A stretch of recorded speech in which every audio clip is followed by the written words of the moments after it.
Hello, everyone. Welcome to another webinar sponsored by Mississippi Library Commission. Today's webinar will be on adopting programming for patrons with special need. My name is Ruth Chinkiri. I am one of the library consultants here at Mississippi Library Commission.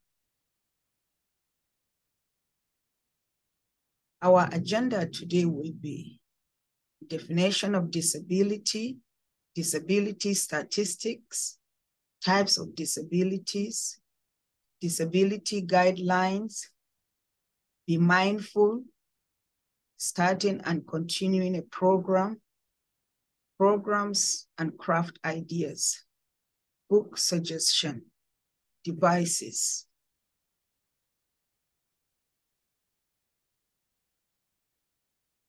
A little bit about me, my journey in working with special population started at Willowwood Developmental Center in Jackson, Mississippi.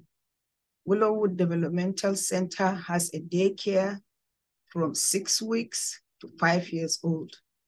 As an adult work center, it has group homes in Jackson and around the neighboring cities.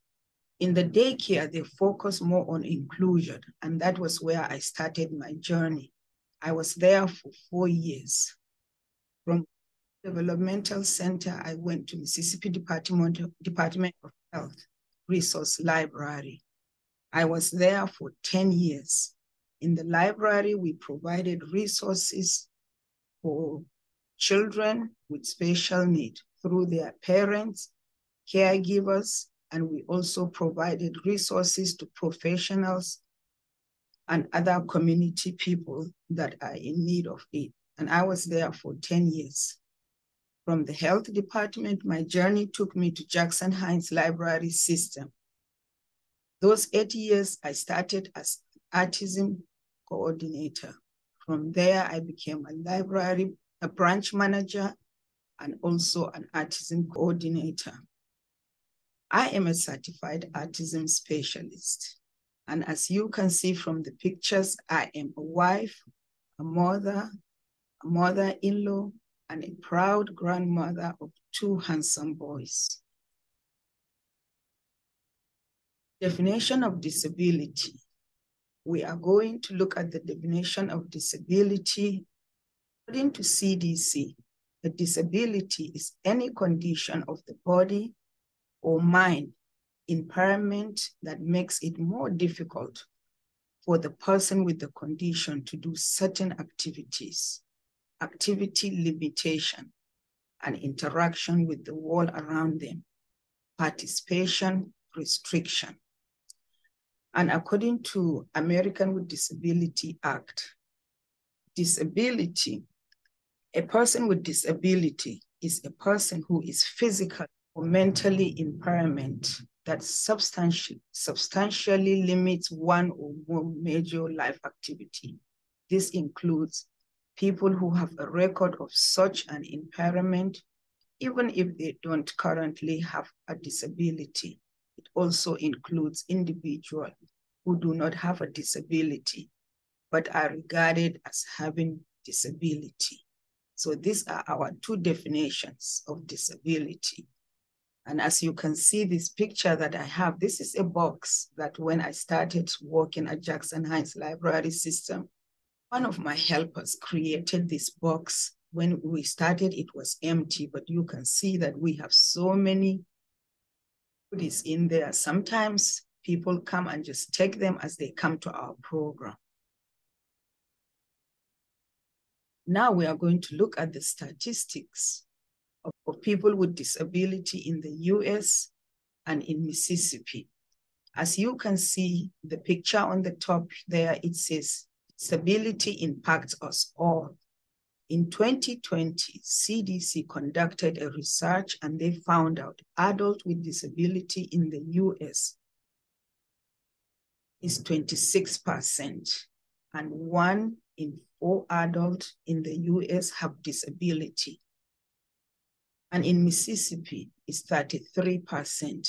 1 in 3 adults in Mississippi has disability. And according to the census of 2019, children under the age of 18 in the US, 4.3% of them have disability, and in Mississippi, 5.5%. And as you can see, the percentage of our state, it's higher than the percentage of the nation, looking at both the CDC result and also the census. It all depends on the kind of indicators that they use in collecting the data. I have the link to some of these articles. If you want, you can go and look. That will explain to you more about how the data were collected. And this shows that our state is really high with a lot of our patrons that have special need. Of disabilities. We are going to look at 6 types of disabilities. I have types in quote because there is a lot, but this is just few of what we are going to look at. We are going to look at the 6. The first one is mobility. Mobility, when a person has serious difficulty in walking or climbing and needs assistance. Sometimes it's a wheelchair, sometimes it's a cane, sometimes it's somebody that needs to hold that person. Second one is vision. Vision is when a person is blind or that person is finding it very difficult in seeing. Even when wearing glasses, they cannot see. Cognition. Cognition is also when a person is having difficulty in making decisions, concentrating, and remembering things.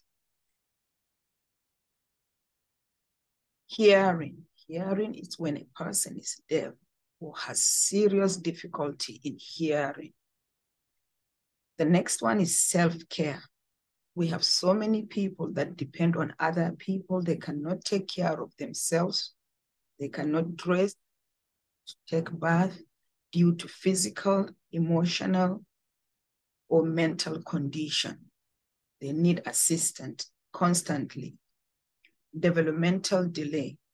Developmental delay is slower than normal development in motor, cognitive, social, and emotional skills. And we have so many children around us that come to our library that are suffering from 1 or 2 of this disability. And we have a lot of young adults that are also suffering from 1 or more of this disability. Guidelines for working with people with disabilities. 3 pictures here. As you can see, the top picture, it's a group of young adults, young teens that are visiting a library, and you can see the librarian is showing them and explaining things to them. And in the middle picture, you can see a young man on a wheelchair in between shelves, looking for books, looking into what he pulls to be books. He might be doing a research. And then the bottom picture is showing, this looks more like a sensory story time in a library. As you can see, the library is entertaining them, and they all have different musical instruments, and they are all participating in their own way. And one of the things that I really want us to look into the guidelines in working with people with disability. I want you to sit down and read all these 7 things that I have there. But what I want you to remember is treat people with dignity and respect when they come into our libraries, because we are all humans. The next thing we are going to look on our agenda is be mindful of our words and be mindful of our attitudes, because these two things are very important when we are working with our special patrons, our special populations, patrons that come to our library with disability. Words says a lot. It encourages, it discourages, it welcomes, and it also unwelcome people. Attitude, positive attitude is contagious. A good day always starts with a good attitude. We need to remember so many of our special need patrons that come to our library. They listen, they hear, they look. The way we treat them, what we say about them, it always stick in their head. While I was at Jackson Hines Library System, I had a young man that took him more than a year to get used to me. When he did, he trusted me, he came, he sat down with his mom, we are talking, he was in high school. And he started telling me some of the things that his teacher in particular, did to him when he was in kindergarten.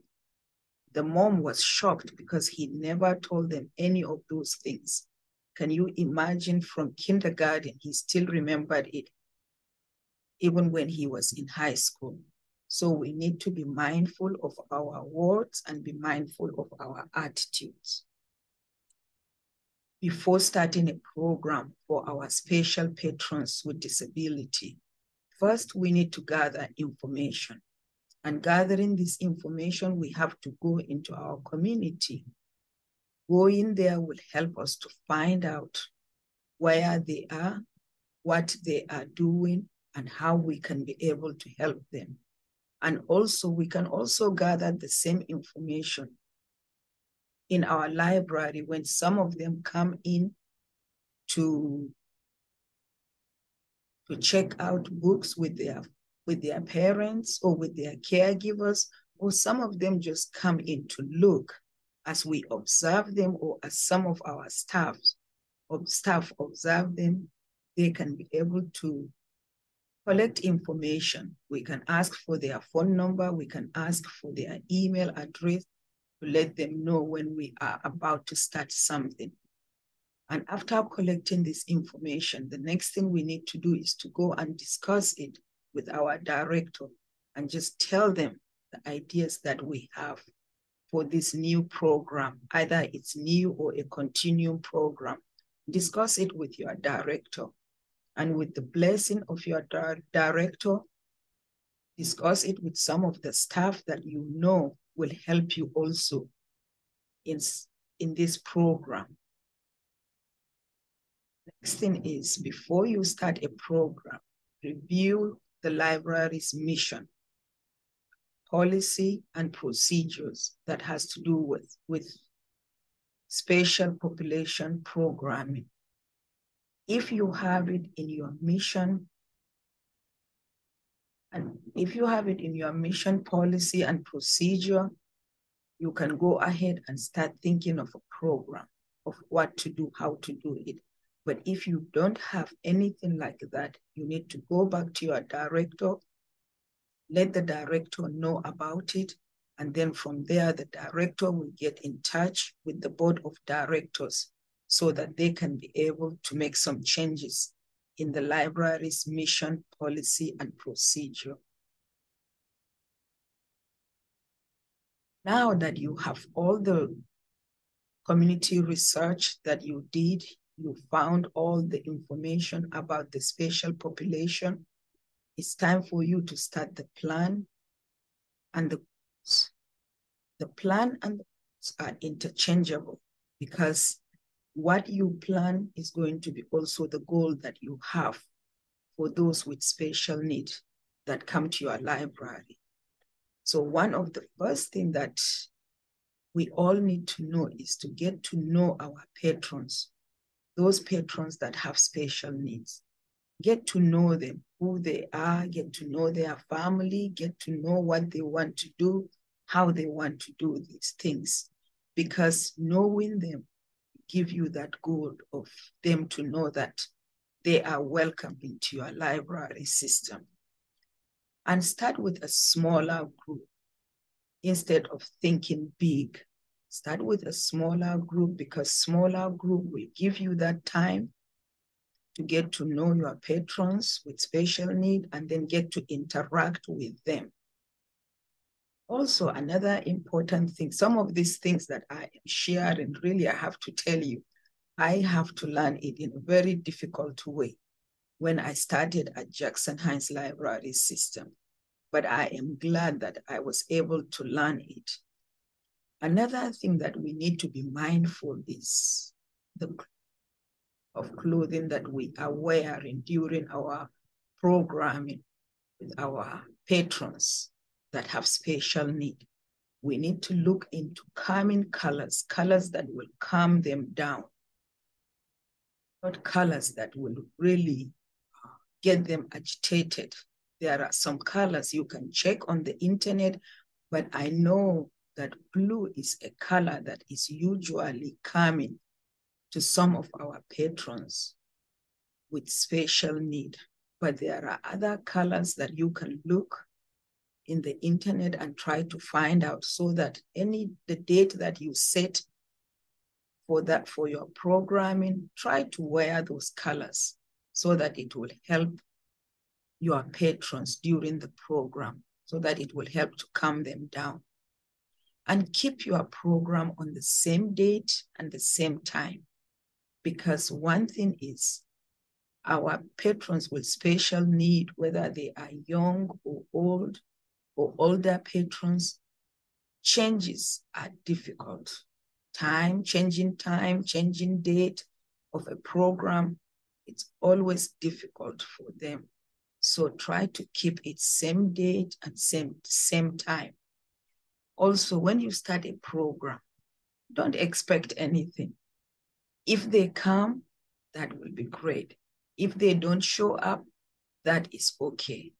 Remember, I know sometimes our goals is to get a big number, but we have to remember numbers are not essential when we are working with our patrons that have special need, because it all depends what happened the night before or the morning before they even come to that program. So please don't expect anything at the beginning of your program, because as time comes, you will be able to get more people coming for your program than you started. Budget. The budget, depending on your library system, there are so many library systems that are able to provide money for programming, but there are some that cannot. They don't have the money for programming.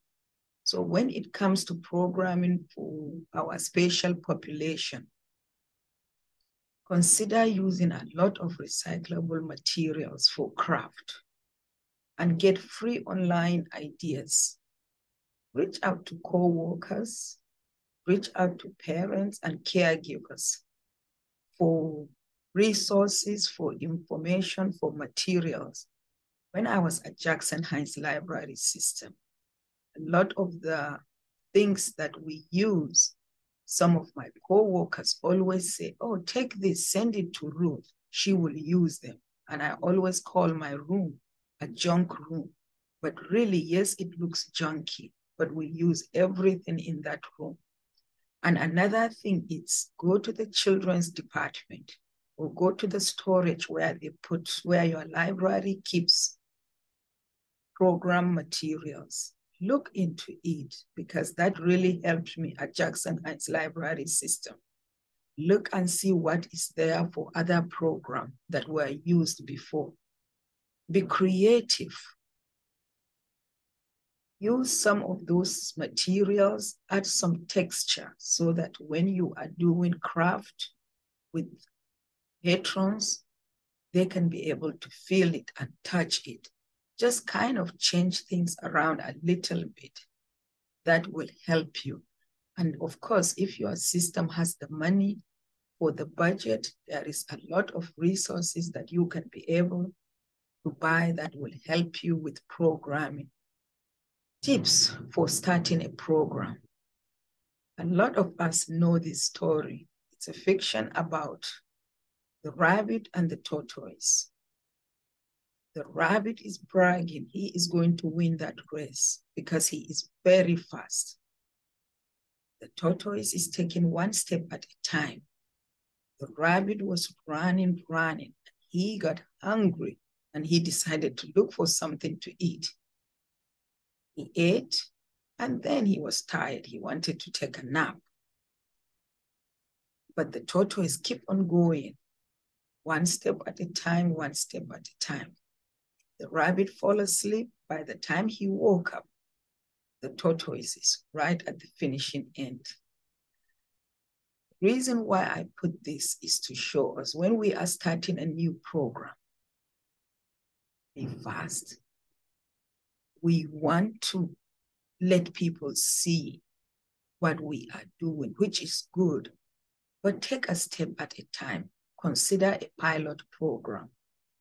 Collaborate with your community. Listen to your community. Listen to your co-workers. Listen to their suggestion. And also when you start a program, a new program, you need to create a belief in our patrons with special need. When they come, let them believe that you are going to do that program. You care about them, you will do it and implement that program. Let them know that you are there for them and you are there to listen to them and you are there to help them. Before you start the program, get to know which department. Are you going to do it at the children's section? Are you going to do it at the adult section? It is very important for you to know where your program will be. And if possible, keep that program in that same area. There are some libraries that can afford to have a room set aside for programming for adults with special need or for young children with special need, which is good. But if you don't have a room, just set a section in the library, a department that you will be doing this program. If you already have a program and it's going very well, continue that program. But if there was a program for the patrons with special need and it's not active, assess it and start all over. Back to your director or go back to the community first to see why, what happened that this program is not active. And then talk to your director and talk to your other staff. And then you can be able to start it. When you are ready to start this program, some of the easiest places that you can be able to get patrons to come to your programs are transitional facilities, group homes, educational institutions, homeschool organization, and of course, each library system is different. Some library systems don't have group homes. Some big cities have many group homes. Try to visit those group homes. Talk to their curriculum developer, and that curriculum developer will tell you some of the things that they want to implement, the adults that are in their group homes, so that you can be able to use what they are trying to implement to use it during your programming. And go to the educational institution, especially the special education department. Talk with people in the school system, in the educational department. Ask them, what are some of the things that they want you to reinforce They don't have to tell you the child's name, or they don't have to tell you whose IEP is.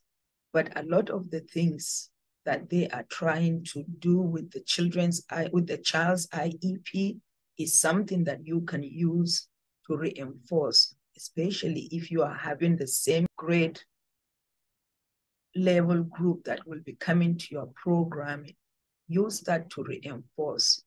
And then sometimes individual parents and caregivers, when they come to your program, ask them and see what are some of the things they want to implement in their day-to-day living with their young adult, teens, or children with special need. Those are some of the things that you can use to come up with a program in your library. When you have a program, remember to have a visual schedule. Visual schedule helps children, teens, adults, all of us to know what is coming next. And you have it in picture and in writing. When they come, you need to say that, okay, now it's greetings. Show them how you will greet with your hand, you are welcome. And singing, let them see it, read it to them. So go over the visual schedule before you start the programming.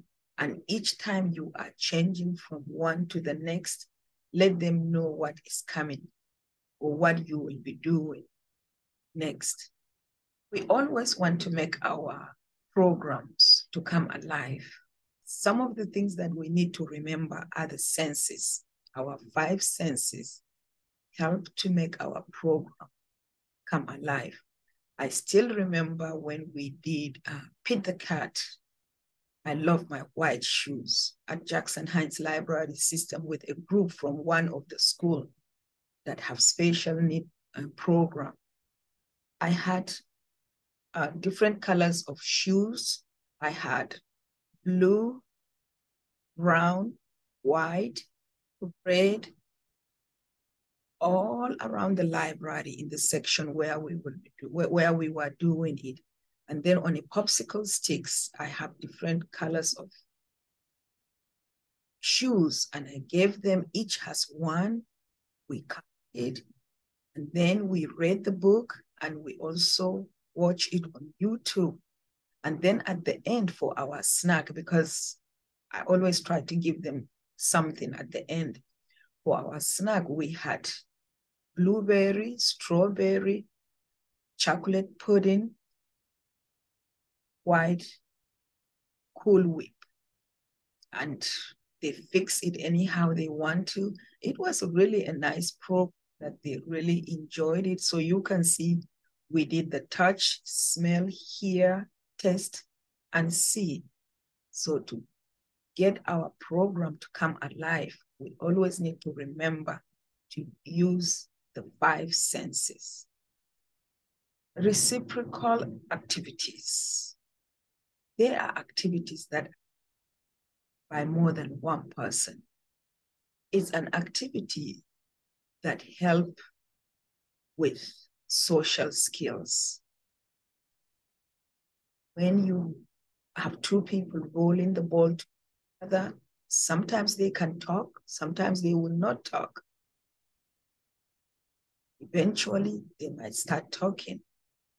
And with adults, teens, board game is always good for interaction. They compete, they talk. Even if they just pick a word on Scrabble and read it, it helps. And also tossing beanbags between each other, it helps. And when you start a program, maybe this activity might be difficult. If they want to do it with their mom or with their caregiver, that it's okay, that still help with socializing. If they don't want to do it, they want to do it by themselves, that is okay, because eventually they will like it with someone. Now you are ready to start your program for our special need population in the library. You may decide to have a weekly program, or you may decide to do a monthly program. Come up with a calendar. Also make a poster. On that calendar, make your instruction clear. Put the date, the time, where, and the title of your program. If you have emails, email it to some of the institutions, to individuals, to the group homes, and put the posters around your library, put it on your Facebook, and put it on the library website.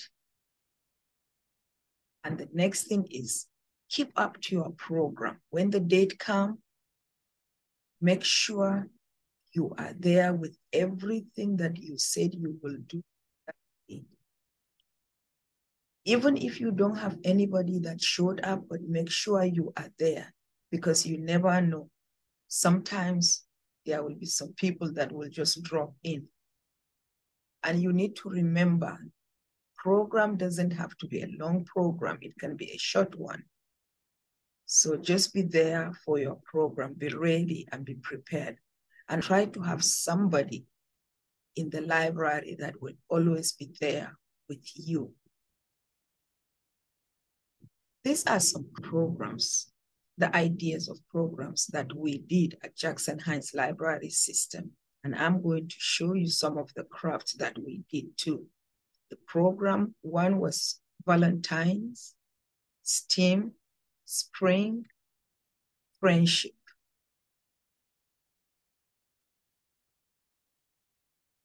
The craft that we did during the Valentine program was a no-sew pillow. I cut the shape of a heart and cut the sides when the group came. But before that, the program was for more than a week. So it was a month-long program that we did in February. We went over the history of Valentine, and then we also went over who we love, who we care about, our family, and other things. And the craft that we did at the end was this pillow. So all that they did when they came was to sit down, tie it together with the assistance of their caregivers and the assistance of their parents. Tie it over, stuff it. It took us 2 weeks to do that. Stuff it, and they took it home. This is where we built a tower using popsicle stick and clothespin. It took us a while. It took us a couple of weeks, but this is something that we were able to achieve at the end. So it was really a difficult hand and eye coordinator, but we were able to make this one. And for our spring program, we talked about planting different things that we can plant outside and inside. So we decided to do a plant. So I used a Coke bottle. I asked some of the staff and the parents if they can bring it. So we cut it into two, decorate it, paint it, put a lot of stickers. I brought soil and plant, and this was the end product. And then talking about friendship, we did a game that is called Circle of Friends. We discuss about our friends and different things that we like about our friends. So we end up making a bracelet. Some of the young adults end up making a keychain.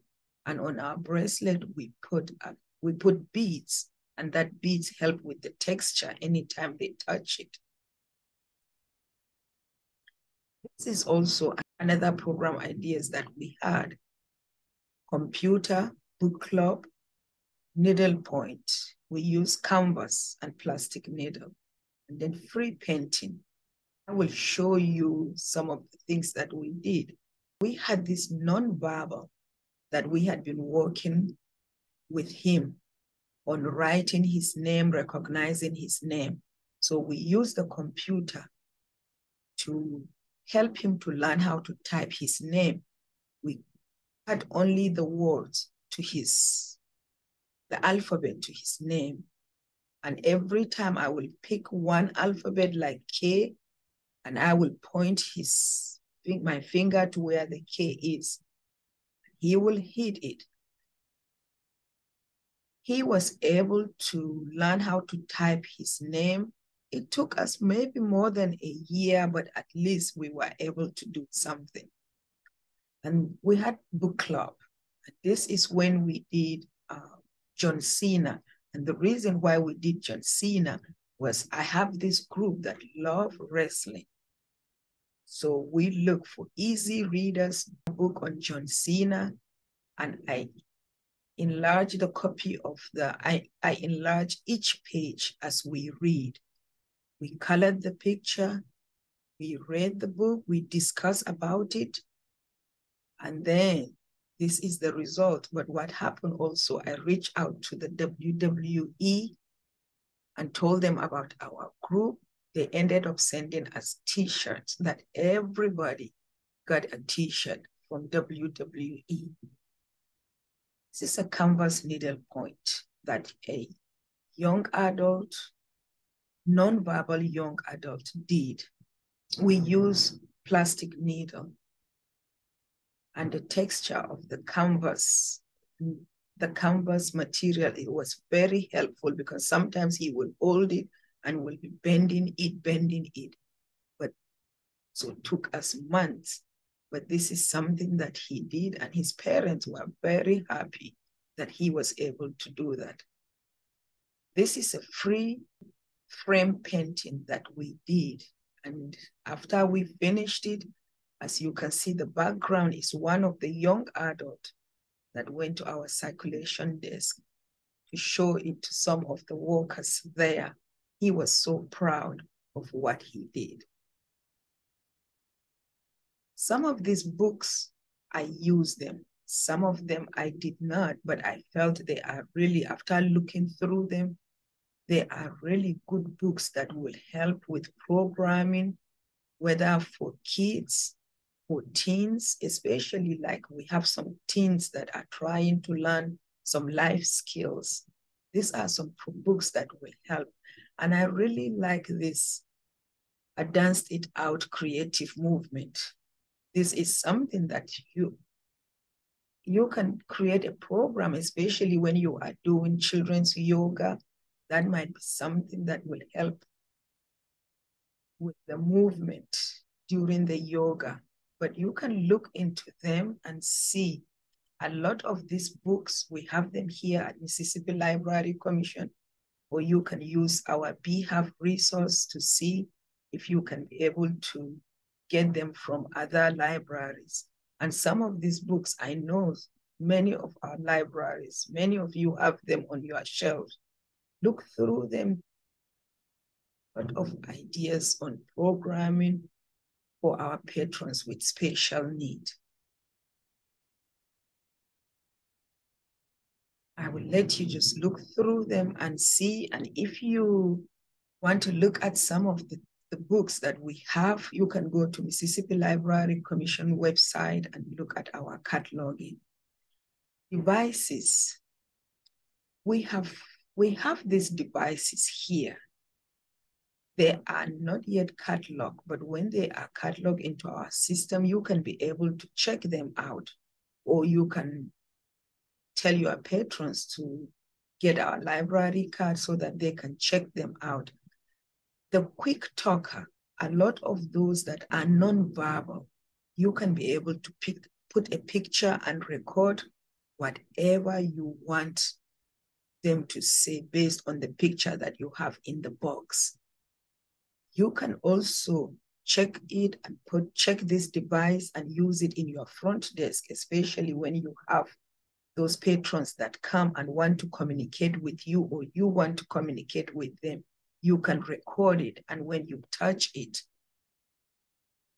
whatever you recorded in that box, they will be able to hear it, or they will be able to tell you what they want by touching that particular box. The big step by step, it records only one word. You can put a picture there that says apple, and every time they touch it, it will say apple. or you can record book with a picture of book. And every time they press it, it will say book, book. I talk to, you can be able to record 4. You can say, I want to eat.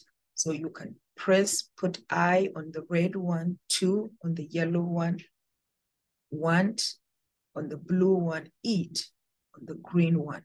So that will help those nonverbal patrons or those patrons that are trying to learn to communicate, to use that to say things to you and to say things to other people. Big talking bricks is the same thing. It has 3 that you can use one at a time.